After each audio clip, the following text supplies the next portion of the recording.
प्रिय मित्रों, तो लीजिए मैं एक बार फिर से आपके लिए हाजिर हूँ। मैथ्स का जो मेन पार्ट है गणगनाभ गोला बेलन शंकु वाला, इसका एक लास्ट वीडियो है जो मैं आपके सामने लेके गया हूँ। CMPC चैनल जो आपका अपना चैनल है, आज इसी चैनल पर मैं आपको रीट मेंस 2022 के लिए ये कंटेंट देने जा रहा हूँ। तो लीजिए अपन स्टार्ट करते हैं बिना किसी औपचारिकता के।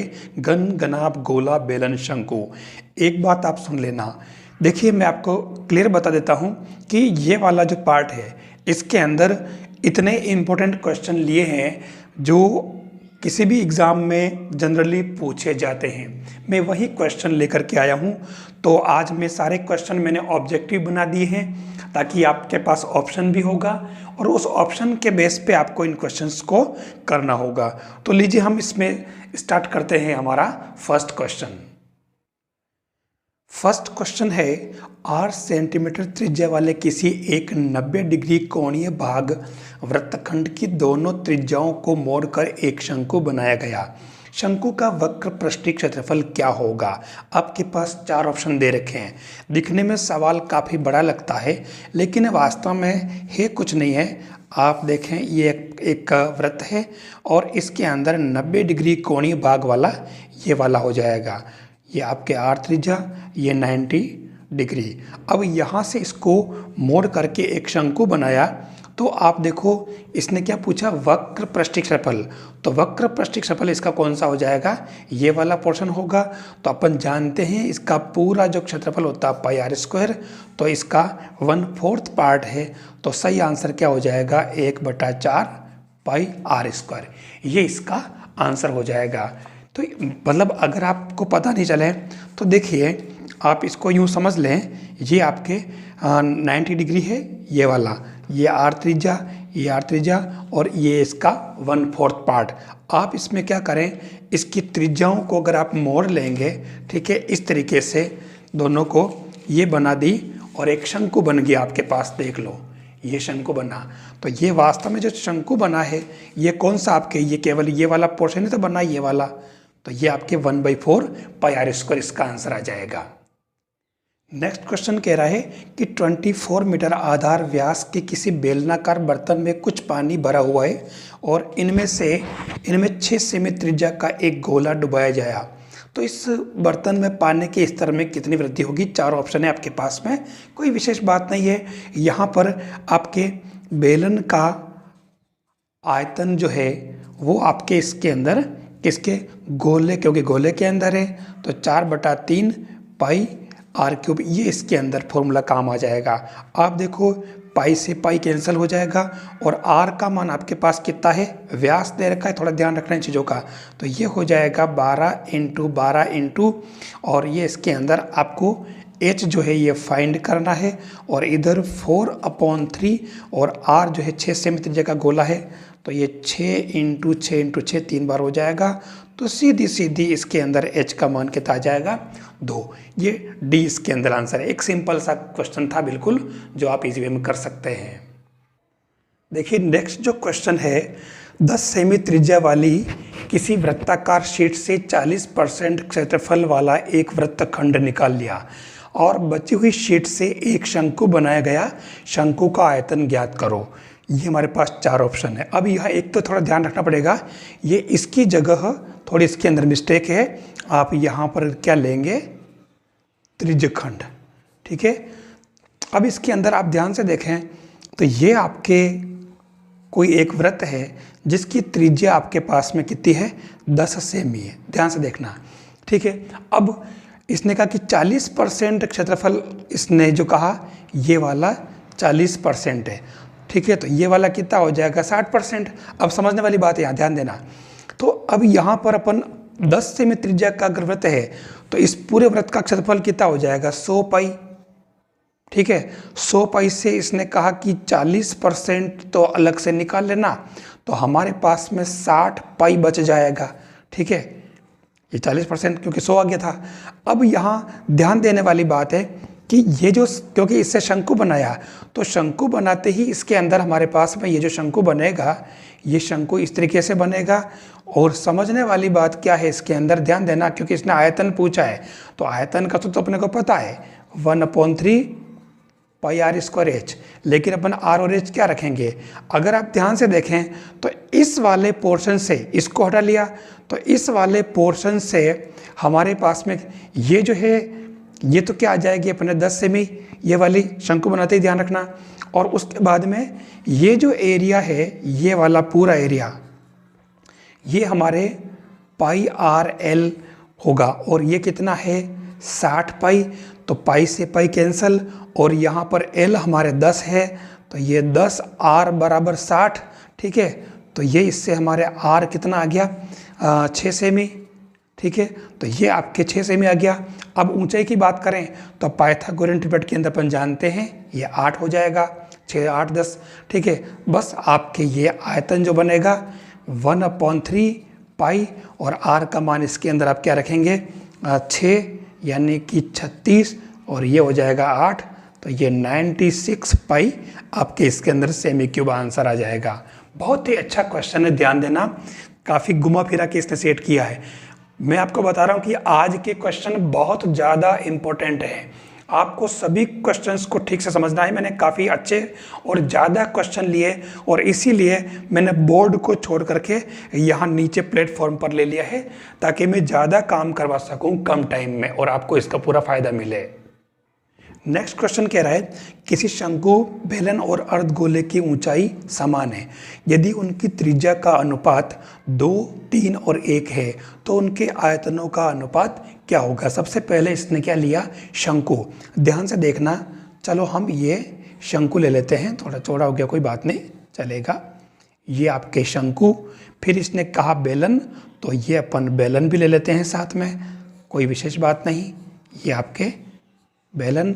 और फिर कहा अर्धगोला। ठीक है, तो आप इसके अंदर अर्धगोला भी आप इस तरीके से सेट कर लें, कोई फर्क नहीं पड़ रहा ज़्यादा, ये आपके अर्धगोला। अब इसने जो कहा कि इनकी ऊंचाई समान है, मतलब सभी की ऊंचाई h यानी कि r और r, ये पता कैसे चला, क्योंकि ये त्रिज्या r है तो ये भी r होगी। ठीक है, और अब इसके अंदर इसने आगे क्या कहा कि उनकी त्रिज्याओं का अनुपात 2, 3 और 1 है, तो ये r है, तो ये आपके क्या हो जाएगा 3r, और ये 2r। बस हमारा सारा काम खत्म, ये हो जाएगा 1/3 पाई, और इसका आयतन पाई आर स्क्वायर है, तो ये 2r होल स्क्वायर, और h आपके पास r, फिर यहाँ पर पाई आर स्क्वायर h, तो ये r की जगह 3r का होल स्क्वायर, और h या कितना हो जाएगा r, और अनुपात, और ये हो जाएगा 2/3 पाई आर क्यूब। बस इसको सिंप्लीफाई करो आप, कोई विशेष बात नहीं, तो ये आ जाएगा आपके कितना 4/3। ठीक है, आराम से हो रहा, अनुपात ये हो जाएगा आपके 9, अनुपात ये हो जाएगा आपके 2/3। तो आप देख लो, इसको आप सही अनुपात में बदल लें तो सही आंसर क्या आ जाएगा इसका 4:27:2, ये इसका आंसर हो जाएगा। कितना अच्छा क्वेश्चन है, आप देखिए। यहाँ कह रहा है क्वेश्चन नंबर 5 में कि एक घन में एक बेलन को इस प्रकार रखा गया कि यह घन की सभी भुजाओं को स्पर्श करता है। इसके बाद उस बेलन में, ध्यान देना, एक शंकु को रखा गया, तीनों के आधार और ऊंचाई समान है, उनके आयतनों का अनुपात ज्ञात करो। कितना अच्छा क्वेश्चन दिया इसने। एक घन में क्या रखा, पहले बेलन, फिर बेलन को रख दिया उसके अंदर, और फिर कहा कि इसके बाद उस बेलन में एक शंकु रखा गया है। ठीक है, तो ये थोड़ा जो डायग्राम है वो आपके दिमाग में आ जाना चाहिए, कोई विशेष बात नहीं है, मैं इसका डायग्राम बना नहीं रहा हूँ, ध्यान देना। और इसके अंदर क्या है, जो क्योंकि इसने पूछा क्या उनके आयतनों का अनुपात, और तीनों के आधार और ऊंचाई बराबर है, तो मैं ज़्यादा टाइम वेस्ट नहीं करूँगा और डायरेक्ट इस क्वेश्चन को ले लूँगा। और इसके अंदर क्या हो जाएगा, घन की बात करें तो घन का आयतन L3। ठीक है, फिर दूसरा कौन सा आ रहा है, घन के बाद क्या रखा गया, बेलन, तो बेलन के अंदर आपको मालूम है पाई आर स्क्वायर h, और उसके बाद में क्या था तीसरा शंकु रखा गया, तो शंकु का हो जाएगा 1/3 पाई आर स्क्वायर h। ध्यान देना, भी मैंने आर एच सेम लिखे हैं इसके अंदर। मैंने इसको इनके स्ट्रक्चर के बेस पे तो लिख दिया। देखो आर के यहाँ पे L/4 हो जाएगा और L/2 हो जाएगा, और दोनों में L/2 हो जाएगी आर, ठीक है, और H इसकी L के इक्वल होगी। तो ये आपके क्या बन जाएगा 1:2, और इसके अंदर जो दे रखा है तो ये 1 आप L³ काट दो तो ये क्या बनेगा π/4 अनुपात ये, और 4 तारीख 12 तो π/12 बनेगा। और इनको अगर अपन सोल्व करेंगे तो ये आपके जो पाई की वैल्यू पुट करने के बाद, क्योंकि इसने पाई की वैल्यू पुट कर दी है, तो ये आपके इसके अंदर आ जाएगा 42:32:1:1, ठीक है। तो ये इसके अंदर ये डी वाला आ रहा है इसके अंदर, यहाँ थोड़ा स्पष्टीकरण कर दिया है, बेलन पहले ले लिया है तो आप इसके अंदर बी माना ऑप्शन, लेकिन अपने ये 42, 33 और 11 इसके अंदर आराम से इसके अंदर आंसर आ रहे हैं। नेक्स्ट क्वेश्चन है, किसी तरणताल की लंबाई 20 मीटर, चौड़ाई 10 मीटर है। शुरुआत में इसकी गहराई 4.5 मीटर है, जो कि दूसरे सिरे तक 7.5 मीटर हो जाती है। तो तरणताल का आयतन क्या होगा? देखिए बहुत ही अच्छा क्वेश्चन दिया इसने इसके अंदर। हम अगर बात करें थोड़ा सा अगर समझने के लिए देखना, मैं इसको सेट कर रहा हूँ आपके, तो ये जो है सिस्टम है तरणताल की बात जो कर रहा है, आप यूं अगर इसको समझें तो शुरुआत में इसकी गहराई जो है वो कितनी है 4.5। ये जो है अगर इसको देखा जाए तो शुरू में तो इसको यूं मान ले, ये आपके हो जाएगी 4.5 यहाँ से यहाँ तक की, और बाद में ये 7.5 हो जाती है, और ये इसकी जो लंबाई है वो 20 और चौड़ाई है वो 10 मीटर है, ठीक है। तो इसके आयतन की अगर अपन बात करें तो अपन जानते हैं L × B × H। अब यहाँ L × B × H की जगह हमें इन दोनों का माध्य लेना पड़ेगा, और इसके अंदर हमारे पास कोई उपाय नहीं है क्योंकि माध्य से ही पता चलेगा। तो ये आपके क्या हो जाएगा, देखो 20 × 10 × ये दोनों जोड़ लो आप, 7.5 और 4. तो ये 12 हो जाएगा, 12/2। तो इससे आपके ये कितना 1200 कितना किस में मीटर में है ना, तो ये मीटर क्यूब हो जाएगा। तो ये ऐसे देखिए आप, सिंपल सा क्वेश्चन है, खाली एक लैंग्वेज में इसने हल्का सा चेंज किया, तो इसके अंदर हमारे थोड़ा सुधार करना पड़ेगा और कुछ भी नहीं।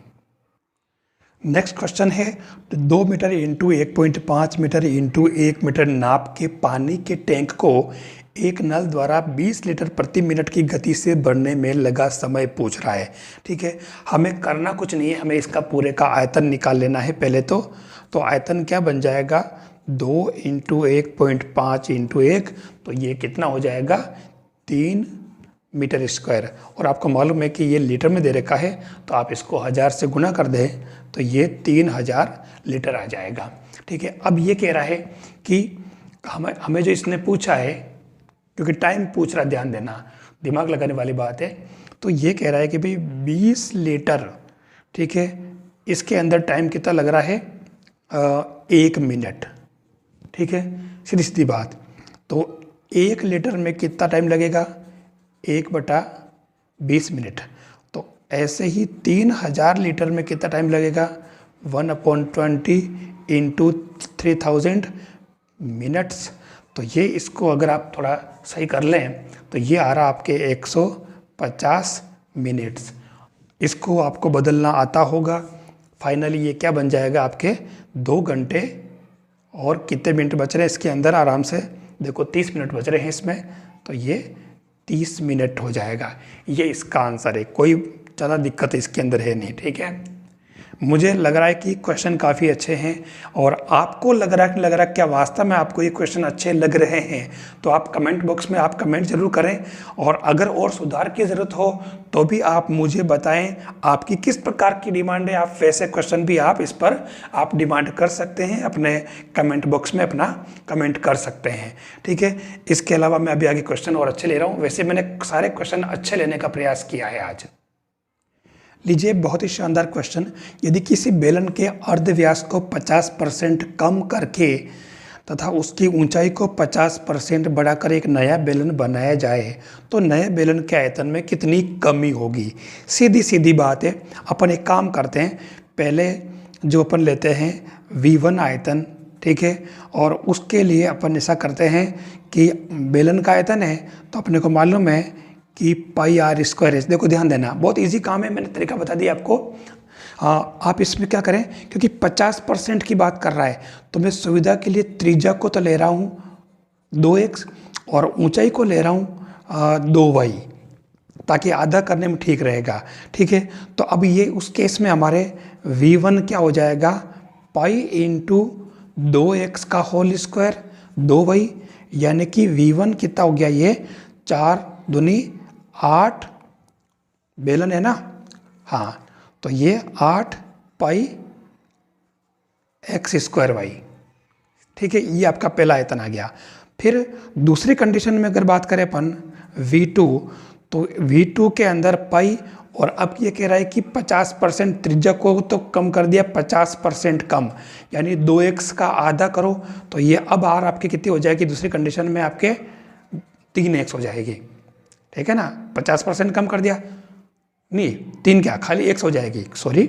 और ऊंचाई की बात कर रहा कि ये 50% बढ़ा दी जाए, तो ये अब की बार आपकी कितनी हो जाएगी, 3y, तो ये x स्क्वायर और 3y, तो v2 बराबर 3 पाई एक्स स्क्वायर वाई। अब मैंने कहा था कि डेल्टा v बटा v इंटू 100, सीधी सीधी बात।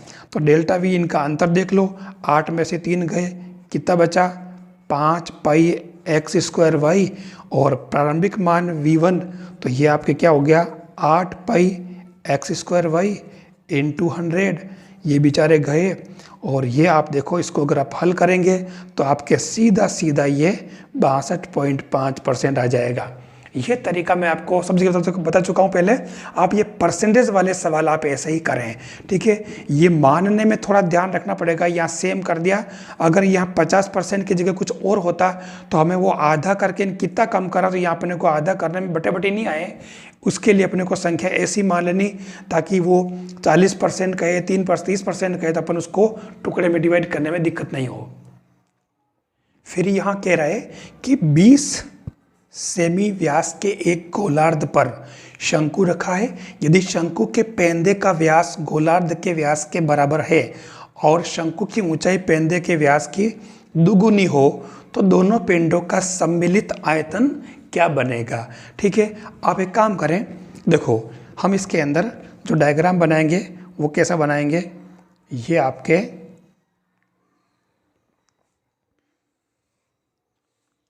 अर्धगोला, ठीक है, और इस पर आपको एक क्या बना देना है, शंकु, ठीक है ना।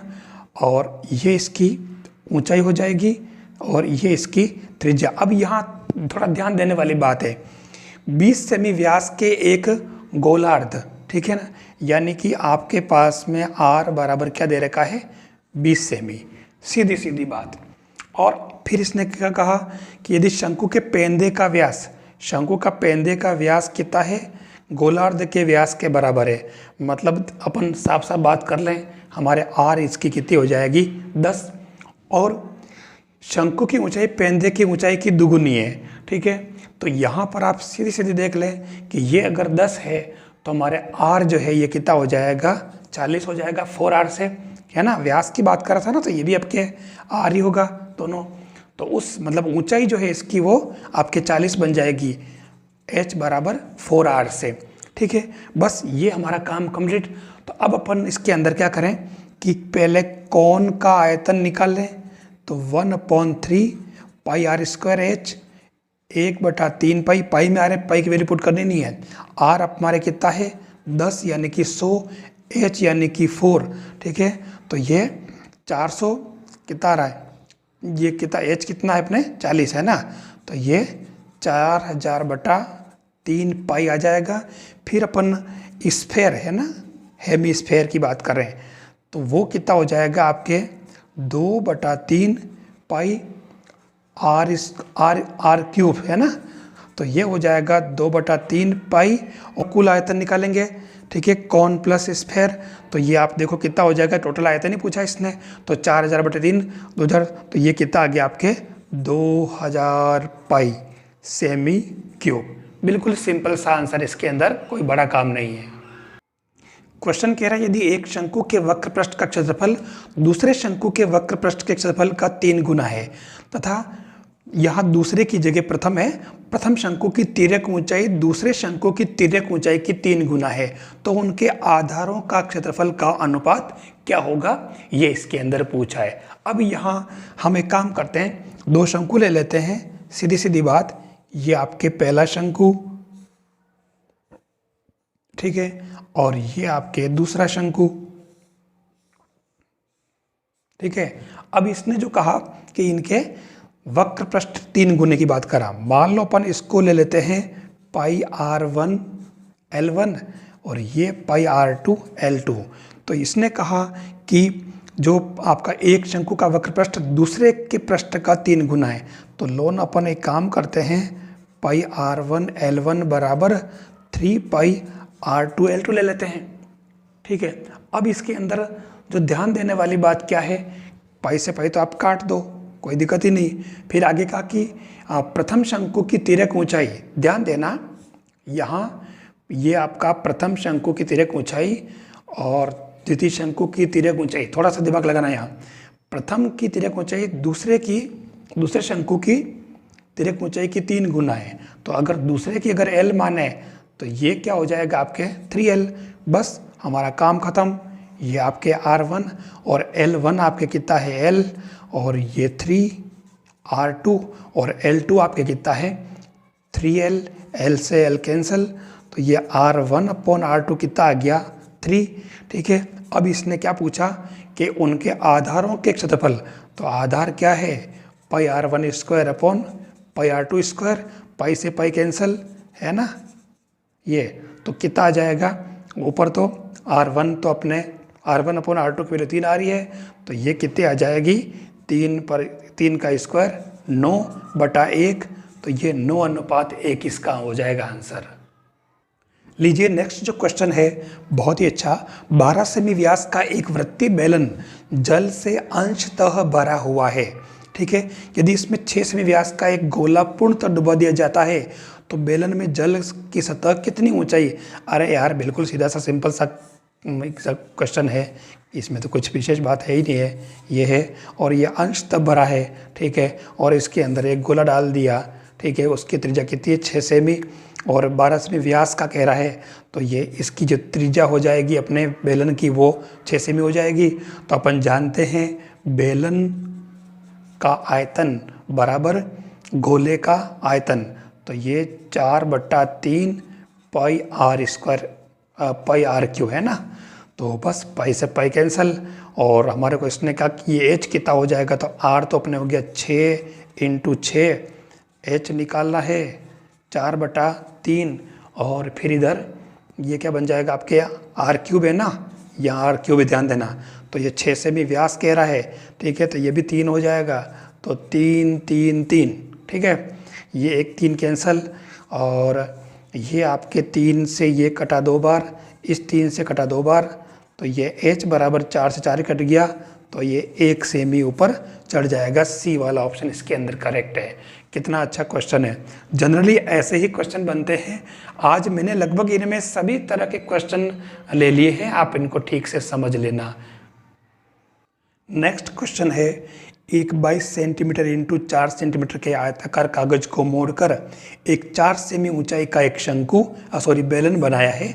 इस बेलन का वक्र पृष्ठ कितना होगा। दिमाग लगाने वाली बात है कि 22 सेमी आपका जो ये आपके है 22 और ये 4, तो इसको इसने का कागज मोड़कर बिना आती अपन की 4 सेमी ऊंचाई का बेलन, मतलब 4 सेमी ऊंचाई बनेगी, तो बेलन ये या यहाँ से इस प्रकार से मोड़ेगा ये, ठीक है, तो इससे आपके ये बेलन बन जाएगा।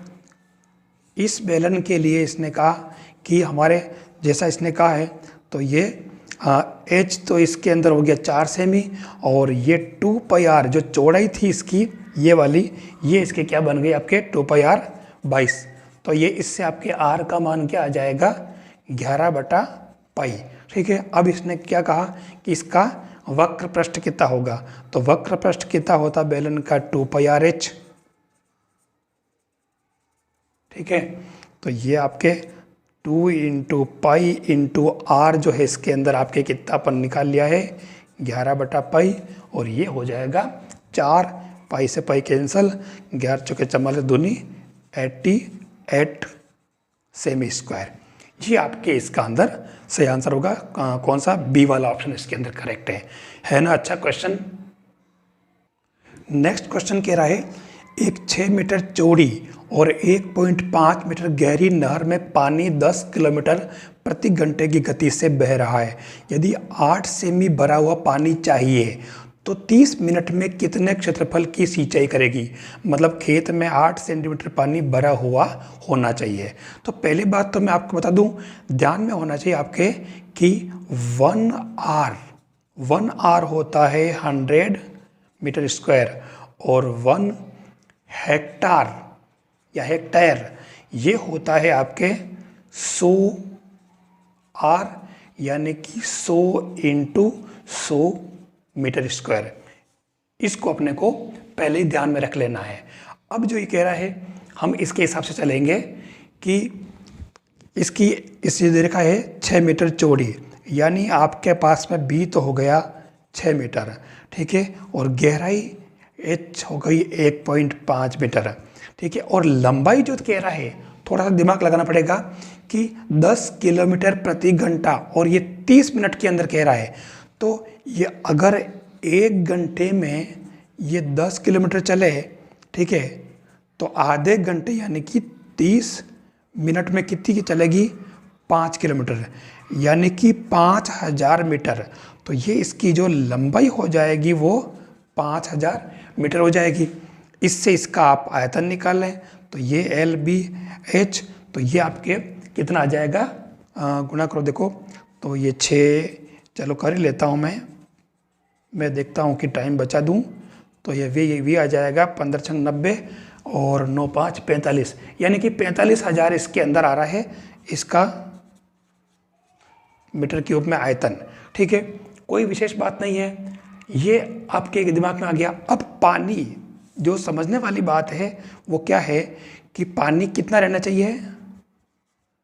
पानी की गहराई वो होनी चाहिए 8 सेंटीमीटर, मतलब 8/100 यानी कि 2/25 मीटर, सब मीटर में है तो ये बदल लो, बस कुछ नहीं करना। अब इसमें एरिया में भाग लगा दो इसका, ठीक है, तो आपको रिक्वायर्ड एरिया जहाँ पर सिंचाई होनी चाहिए तो ये 45,000 मीटर क्यूब बटा 2/25 मीटर, यानी कि ये कितना आ जाएगा?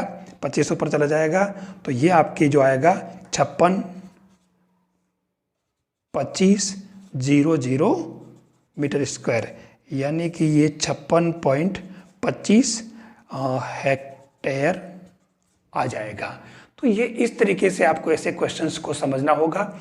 मेरे हिसाब से बहुत ही अच्छा क्वेश्चन है, ये पूछा हुआ क्वेश्चन है, ध्यान देना, ठीक है। तो ये जब ऐसा जब कभी देता है तो थोड़ा सा अपने को ध्यान रखना पड़ेगा, क्वेश्चन को अलग अलग टुकड़ों में सेट करना पड़ेगा, हमें क्या चाहिए वो चीज़ हमें लेनी पड़ेगी। मेरे हिसाब से आपको ये क्वेश्चन समझ में आ गया होगा।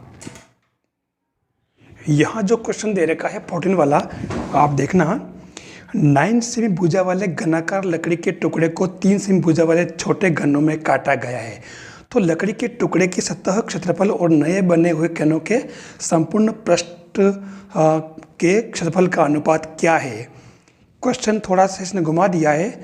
आपको क्या करना है कि पहले तो